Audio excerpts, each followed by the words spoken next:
Hello दोस्तों, स्वागत है आपका हमारे यूट्यूब चैनल अनमोल अफसाना में। तो दोस्तों, आज हम आपके लिए एक कहानी लेकर आए हैं। कहानी का नाम है सियार और ढोल की कहानी। सियार और ढोल की कहानी जो है वो पंचतंत्र की कहानी है। तो चलिए देखते हैं। एक समय की बात है जब दो राजाओं के बीच एक जंगल के पास बड़ा युद्ध हुआ। इस युद्ध में एक राजा हारा और एक राजा जीता। इस युद्ध के बाद दोनों सेनाएं अपने नगर को लौट आई। सेना का एक ढोल, जिसे सेना के साथ गए चारण और भांड रात में वीरता की कहानियां सुनाते थे, वो पीछे ही रह गया।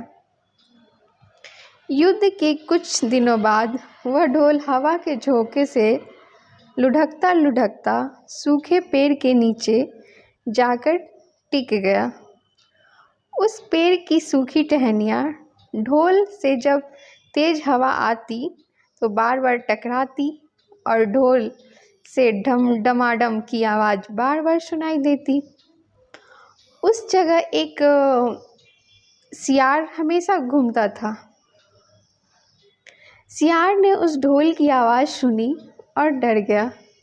उसने सोचा कि ऐसा कौन सा जानवर है जो ऐसी ज़ोरदार आवाज़ निकालता है।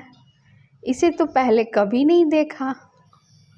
वह किसी पेड़ के पीछे छिपकर उस ढोल को देखकर सोचता है कि इस जानवर के 4 पाँव हैं या फिर ये जानवर उड़ता है। जब एक बार सियार एक छोटी झाड़ी के पीछे बैठकर उस ढोल को देख रहा था, तभी उस पेड़ से ढोल पर एक गिलहरी कूदती है और धीमे से ढोल की डम सी आवाज़ निकलती है। वह गिलहरी उस ढोल पर बैठकर दाना कुतर रही थी। सियार ने धीमे से अपने आप को कहा, ओह, यह जानवर तो कोई भयानक नहीं है। इस जानवर से मेरे को नहीं डरना चाहिए। सियार धीरे धीरे ढोल के पास गया और उसे सूंघने लगा। उसे ढोल के ना ही पैर दिखाई दिए और ना ही कोई सिर। तभी अचानक हवा का एक झोंका आया और पेड़ की टहनियाँ उससे ढोल से टकराई। डम की आवाज़ होते ही सियार कूद कर पीछे जा पड़ा। सियार अब समझ आ गया था। ऐसा बोलते हुए उठा और कहा, वो भयानक जीव तो इस खोल के अंदर है, यह तो सिर्फ बाहर का खोल है। डम की आवाज़ से ही पता चल रहा है कि वह इसके भीतर ही रहता है। वह मोटा, तगड़ा और चर्बी से भरा हुआ होना चाहिए, तभी इतनी ज़ोर से डम डम की आवाज़ निकल रहा है।